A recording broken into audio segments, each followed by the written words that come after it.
Desde o início da pandemia tem aparecido notícias sobre como o meio ambiente está bem, né? A Organização Meteorológica Mundial, por exemplo, estimou que as emissões de carbono no ano vão diminuir 6% por causa do coronavírus. Mas o que me viralizou mais mesmo foram aquele monte de fotos de animais selvagens bonitinhos andando pela cidade porque as pessoas não podem sair de casa graças ao isolamento social. Então, é claro que cabe a mim, a profetisa do Apocalipse, vir aqui dizer para vocês que não é bem assim, que as coisas não vão tão bem e que a gente tem que começar a se organizar agora para evitar que elas fiquem ainda piores mais para frente.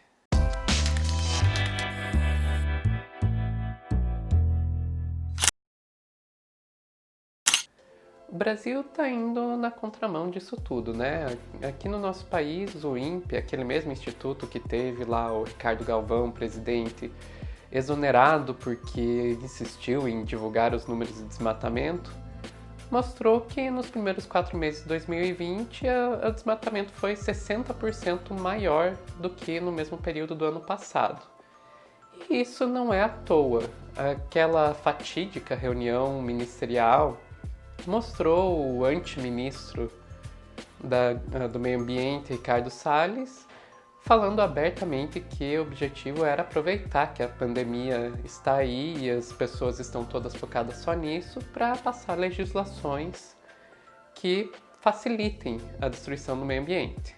Porque tudo que a gente faz é pauta no judiciário, no dia seguinte.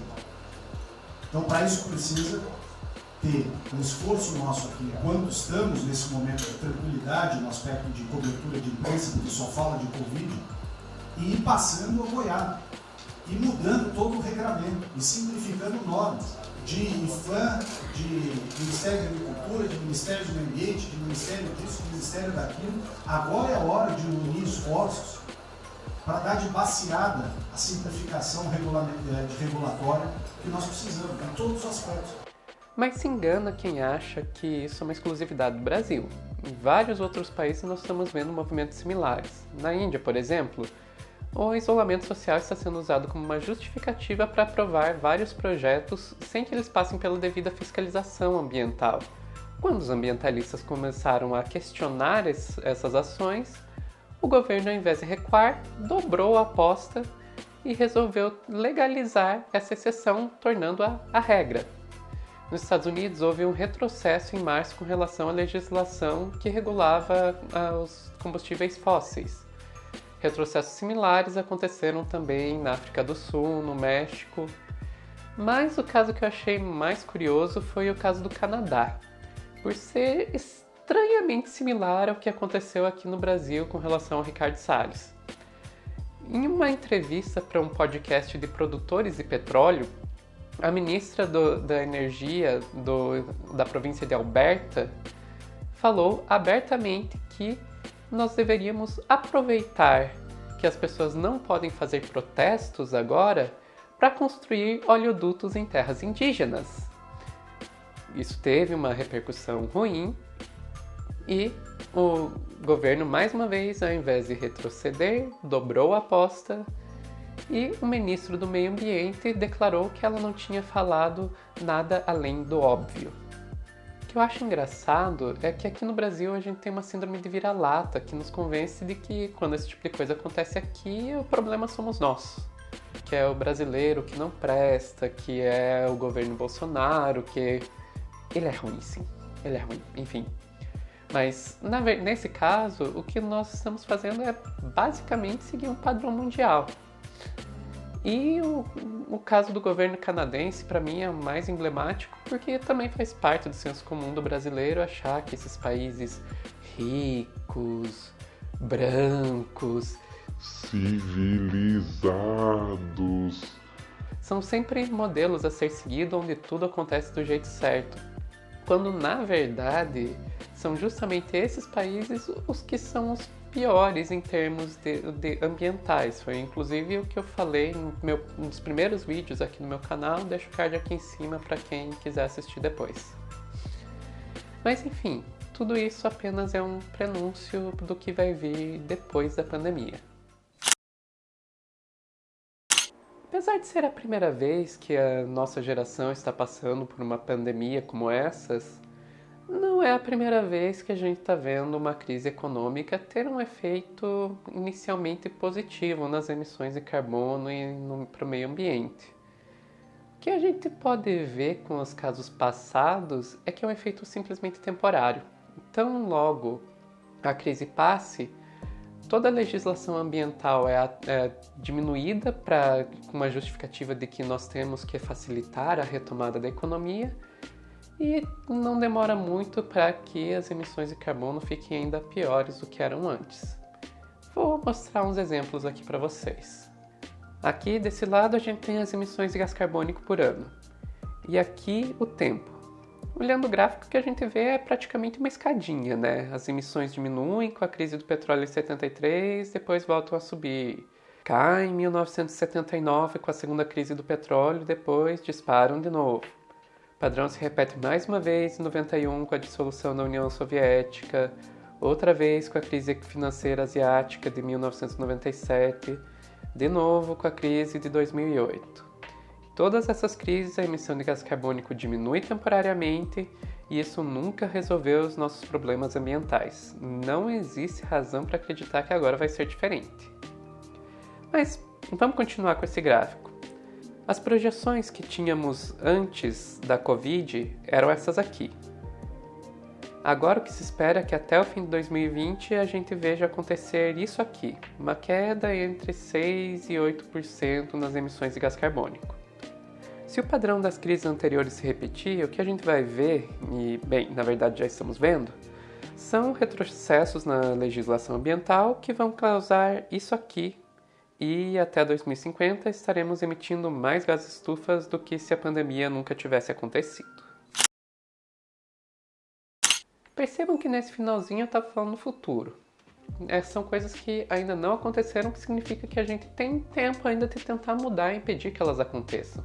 A primeira coisa que a gente tem que fazer é impedir que esses retrocessos na legislação ambiental aconteçam. Eu sei, estamos no meio de uma pandemia, mas a gente vai ter que dar algum jeito de se manifestar em segurança para impedir que a boiada passe. Segunda coisa é pressionar para que o planejamento da retomada da economia, que já está acontecendo em vários países, ocorra da maneira mais sustentável possível. Vão ser agora necessários investimentos, geração de emprego, etc, etc. A gente tem que brigar para que isso aconteça nos setores mais limpos e descarbonizáveis possível da economia. A reportagem da revista Nature que eu usei para fazer aquele gráfico que vocês estavam vendo chegou a estimar isso. E o que eles mostraram foi isso aqui. Na reportagem eles estimam aqui qual seria o cenário mais otimista, no qual a retomada da economia acontece de uma maneira realmente sustentável. E o gráfico é esse aqui. São 230 gigatoneladas a menos de gás carbono na atmosfera até 2050.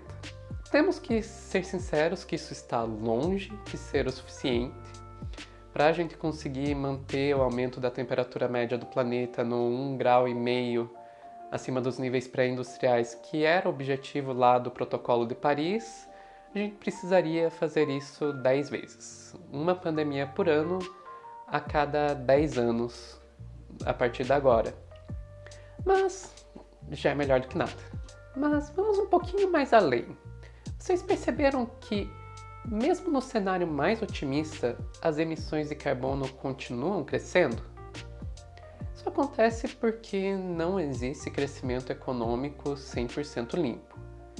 Mesmo que a gente faça o possível para desenvolver novas tecnologias, usar recursos renováveis, investir em consumo consciente... Não existe consumo consciente no capitalismo. Pronto, quase tinha esquecido disso. Ainda assim, vamos ter aumento nas emissões. Isso não significa que a gente não deva investir em todas essas outras coisas que eu falei antes. Nessa corrida que a gente está contra a crise ambiental, tudo que tiver ao nosso alcance, nós devemos usar. Mas temos que ter consciência que não vai ser suficiente. Em algum momento, a gente vai ter que olhar e dizer que o crescimento econômico tem que parar. E nesse sentido, a pandemia está sendo bastante didática, né?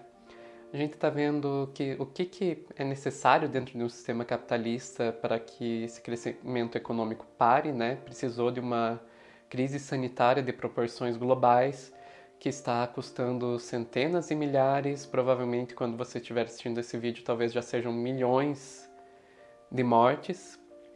E também está nos mostrando as consequências disso.